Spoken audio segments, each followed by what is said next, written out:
Media live from our headquarters in South Africa. This is Salam Media, keeping you company this.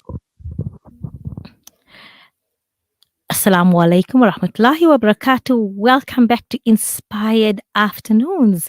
And now a very, very important topic that always comes up in the time of Ramadan, because Ramadan is a time when things are amplified, rewards are amplified, through numerous ahadith, your faraid, you get additional rewards, your sunnahs, then you're getting your additional rewards, your nafil and voluntary acts are also being amplified in terms of reward. And that is why I think it's advisable in people, they do this, is we pay our zakat, which is our third pillar of Islam, in the month of Ramadan to attain that additional, well, we can say bonus thawabs, bonus miles for the akhirah, inshallah.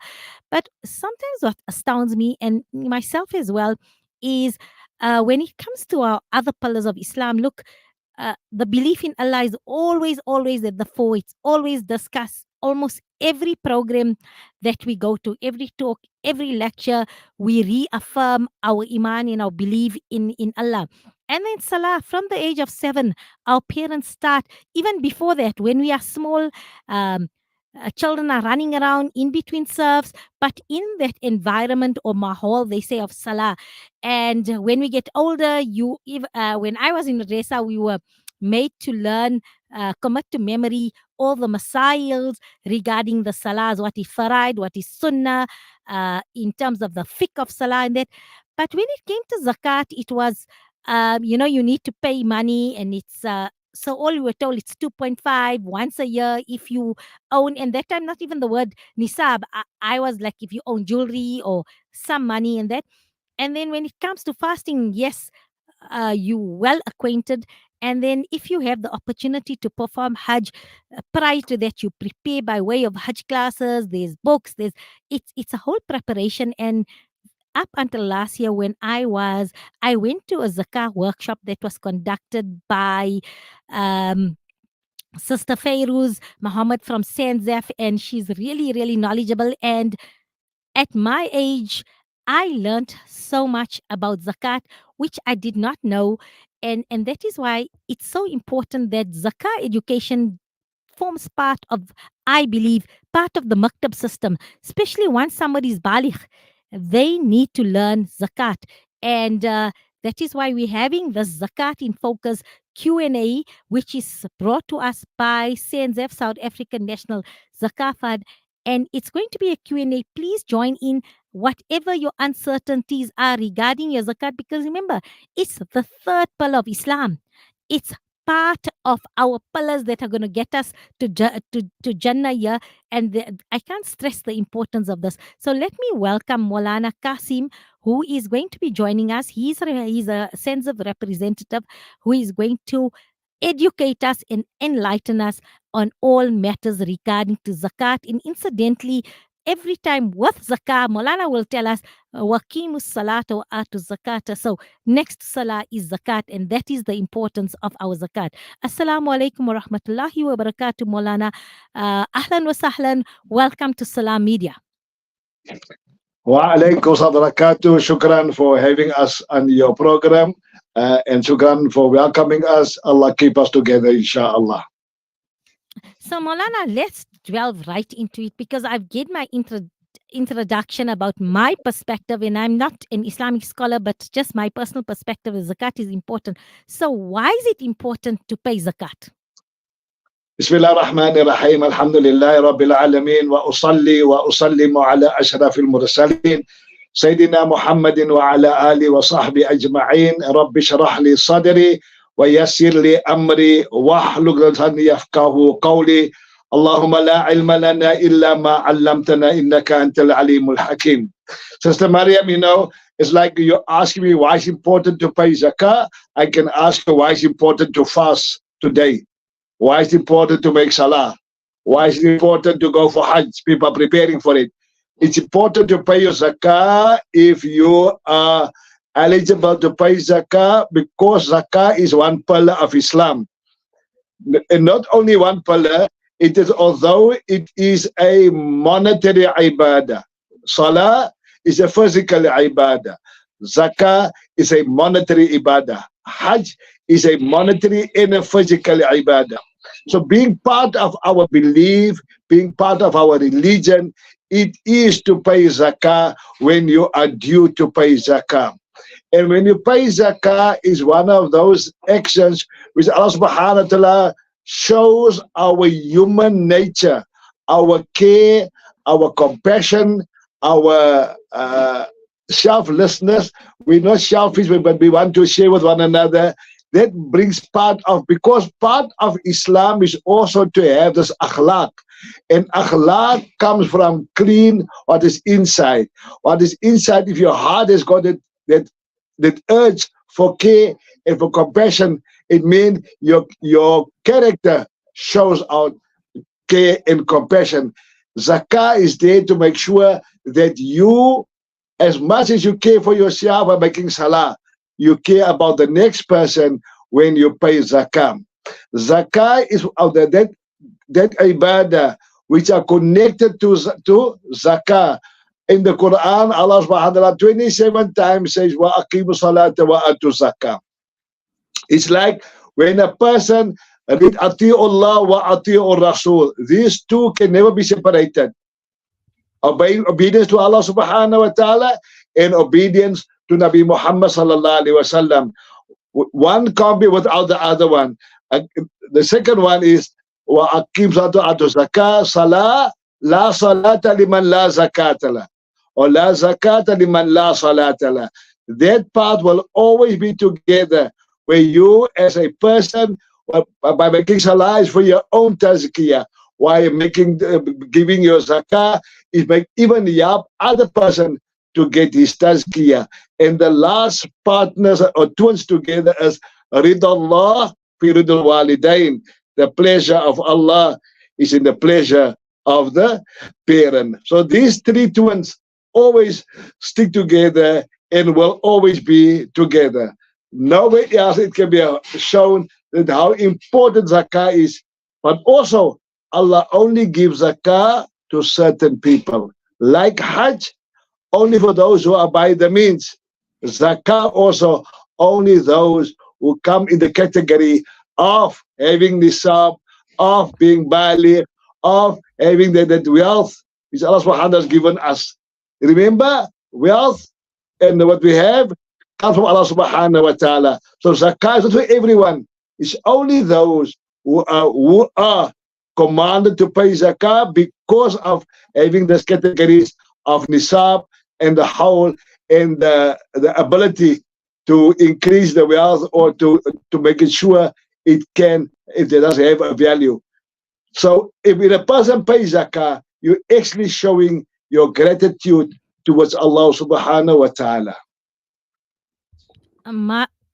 Mashallah, Maulana, the way you framed it so beautiful to say that paying zakat is a shukran. You're making shukran and you're showing Allah your intense and immense gratitude that He's allowed you this opportunity to earn that nisab. So you've reached that amount of nisab. So I love how you said that it's gratitude, and maybe we should look at the different and not see it as a grudge payment or a tax. So Maulana, Ramadan comes along, and then we have to pay fitrah. So what's the difference between the fitrah I pay and then the zakat? Because sometimes we intertwine these terminologies and it creates confusion in that. So if you can just explain to us the different terminology and what is the difference then between fitrah and zakah? Okay, zakah is there for once a year as a third pillar of Islam. And only those who have the nisab, and have the nisab for a whole, for a complete Islamic year, and also they are Muslim and they are mukallaf, that is for him zakah becomes wajib. While for fitrah, and they call sadaqatul fitrah or zakatul fitr, is for everybody that are present in the month of Ramadan and alive in the month of Ramadan. So whether you are mukallaf, baligh or not baligh, whether you have nisab or not have nisab, whether you you give, and fitrah is not an individual ibadah.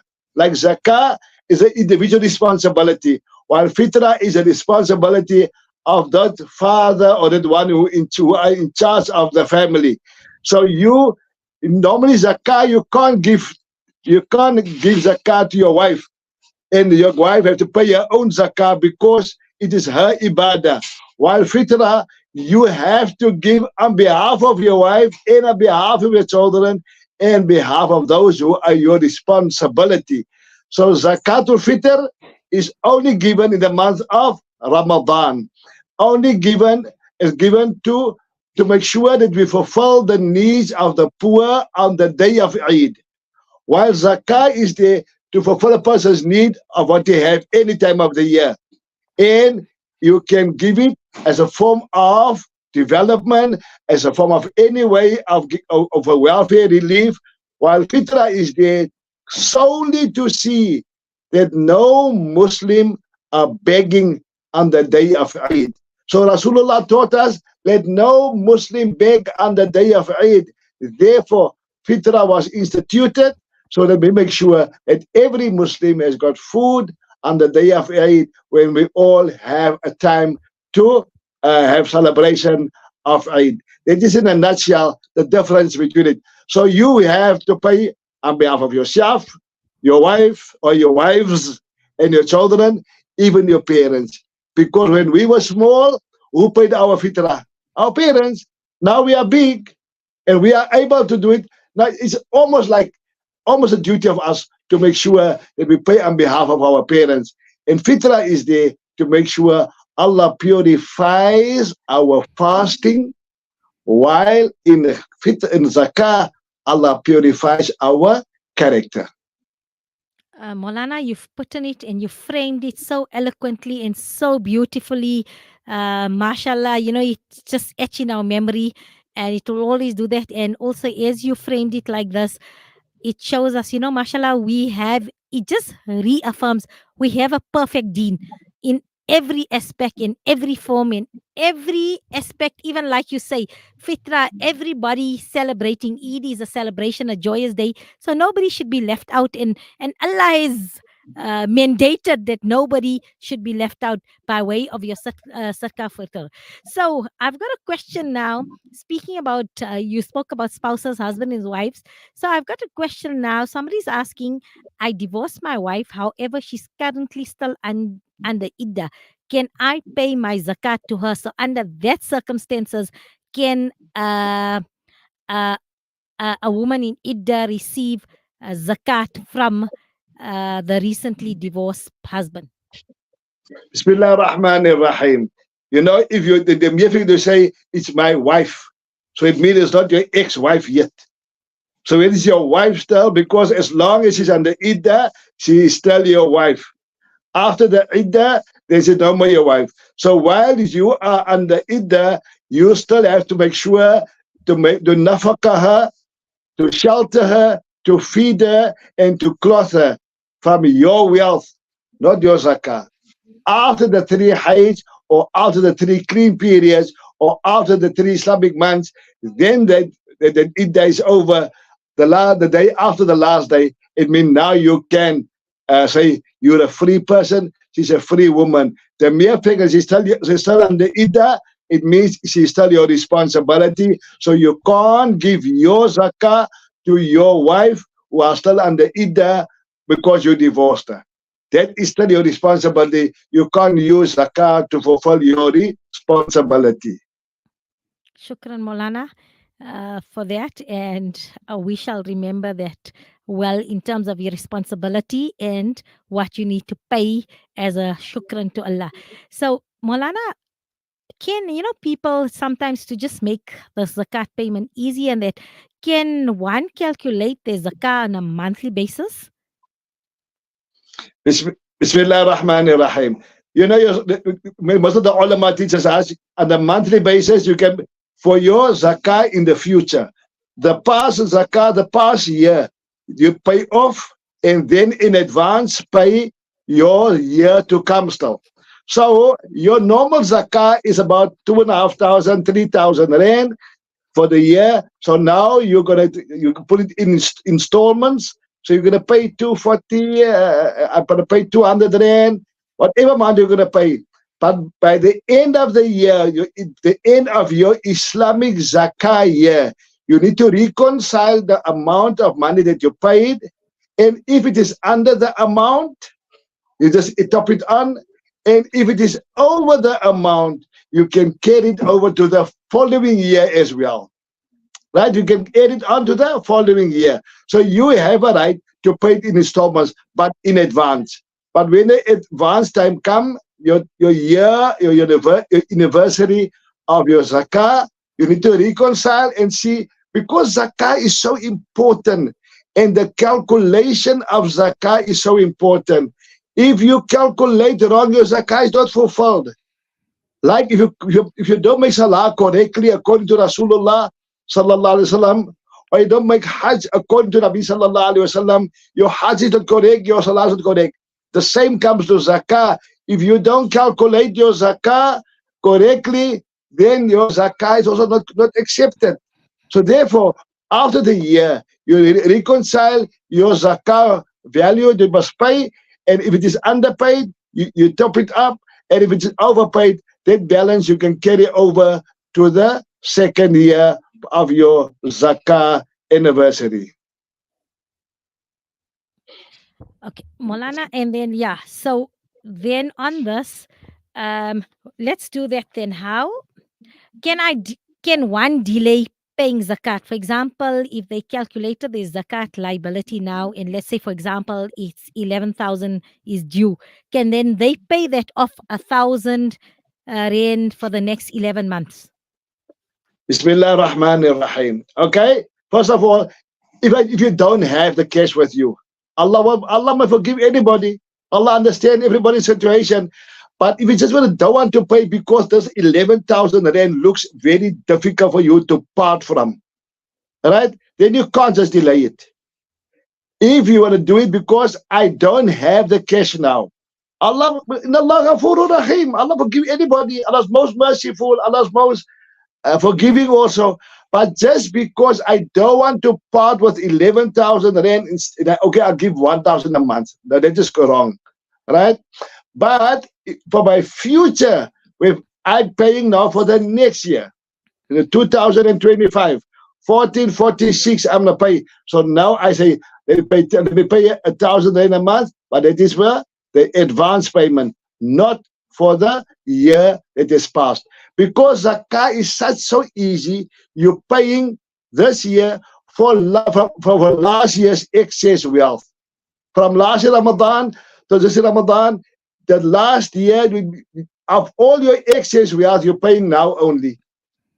But if you want to pay for the 2025, then you can pay it off, yes. But for the 2024, you're supposed to pay it if you have the money, because Allah subhanahu wa ta'ala, we know we can have the money under the mattress as if nobody sees, not SARS can't see it, nobody can see it. But remember, Inna Allah basirum bil ibad. Allah is all seeing of what his slaves are doing. Molana, so I've got another question here. There's a question that came here. What does one need to consider when paying zakat in kind? So if somebody has stock in trade that they want to then pay off their stock instead of giving cash for this, can it be done? And what are the considerations when paying zakat in kind? Bismillah ar-Rahman ar-Rahim. Good question. You know, it's about practicality. Islam's about a practical religion, about practicality. Those things that are needed for now for most of the people. So if you're at a tire place and you want to now give your zakah in tires, people, but the need is for bread. So you can't give me tires if we need bread, right? The person has got a data cabling place. You want to give zakah in kind. We don't need data because now we actually need Wi-Fi. You know, we don't need the data cables. We might need the data itself to run the country, right? So for us, looking at what is most practical, for the majority of the ummah, where the ummah can benefit by it, and not a certain thing becomes his stock. Therefore, Nabi Karim sallallahu alaihi wasallam used to take stock and the kind of people's zakah. When Allah says in the Quran, "Khudh min amwalihim sadaqatan tutahhirum," take from their wealth. It was mostly on livestock, and it was vegetation, and it was things which were normally used in the community by 80. The ulama says over 80% of people are in need of it. That becomes then the stock which you pay in kind as your zakah. Nobody, Islam is not there to tax you with zakah. Zakah is an ibadah, like salah is an ibadah, zakah is an ibadah. If it's a tax, it must be a very stupid government, because nobody takes you 2.5% per annum. South Africa, the country with the most taxes, you are paying at times as a rice per size. So the more you earn, the more you pay tax. The more you earn, the more you go your bracket up for tax. So this is not a tax. It is a ibadah. Even though you can give it in kind, it must be a practical commodity for the usage for the majority of the ummah. So, yeah, Maulana, we speaking about governments, and we know governments supposed to take tax to actually develop infrastructure, benefit society, the citizens of the country. That's what the tax is for. So, when we paying zakat, what is then CNZF's view on utilizing zakat as a tool for development? Bismillah ar-Rahman ar-Rahim. Zakah originally was for development. Therefore, Sayyidina Umar radiallahu ta'ala anhu, as Amir al-Mu'mineen, he used zakah to transform people. You should give them an X. Don't give them from the food of the Baitul Mal, but give him an X so that he can chop his own wood. And while chopping off his own wood, he sell his own wood. So he will eat from his own hands. So those years, they say, give a person a fishing rod, let him fish himself, right? So in the Umar's time, radiallahu ta'ala anhu, used to give people a axe to chop their own wood. Today, we might give a person a form of a driver's license so that he can become a driver. If it's a form of, is it got a code 8, you have people to get to a code 14, so it can develop his own skill, not only from poverty to paying zakah, but even while you are working, to develop a person to a better level so that he can earn money, so that develop him from being a mustahiq, a zakah recipient, to a muzakki, to become a zakah payer. So development doesn't only mean from a student to a teacher, a student to a lawyer, even from a driver to another driver, to be a higher class driver. If it's a good driver, teach him how to drive professional driving.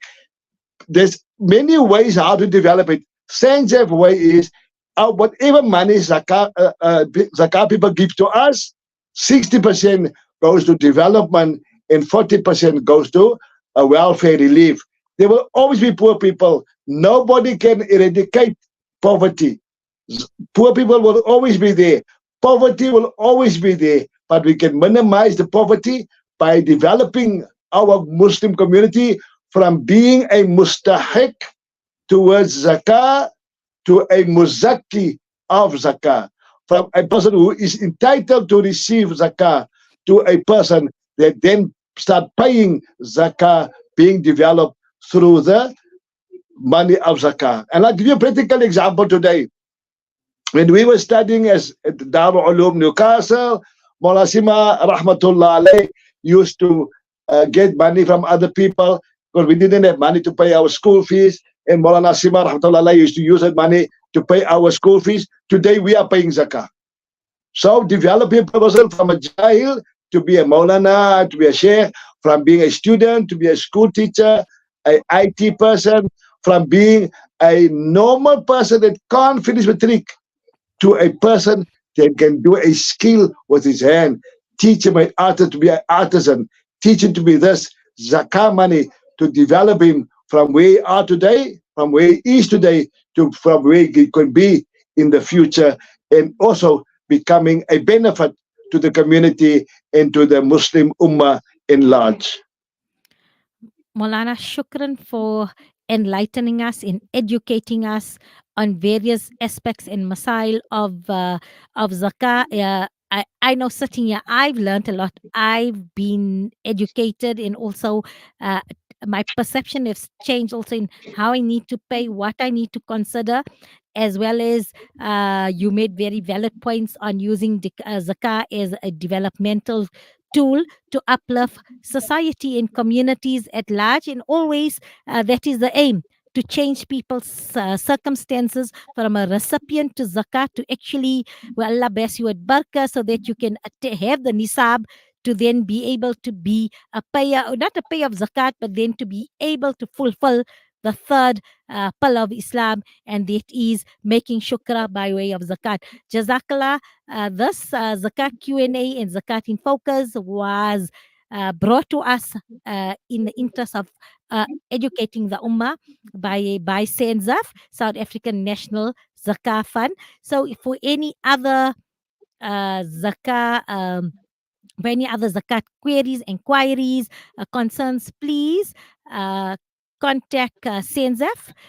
You will see them on their social page as well. They are on Facebook. You can connect with them on their Instagram, on Facebook. And then there is going to be a Zakah in Focus program on the 2nd of April, and that is at 12:15, and that is going to be very, very learned zakat educators and facilitators. I know both of them very, very well. They're from Sanzak, and that is Sister Feiruz Muhammad as well as Sister Yasmina Frankie. So all this on Salam Media at 12:15 on the 2nd of April, inshallah. We're going to go for a short break, and thereafter it's going to be educational insights.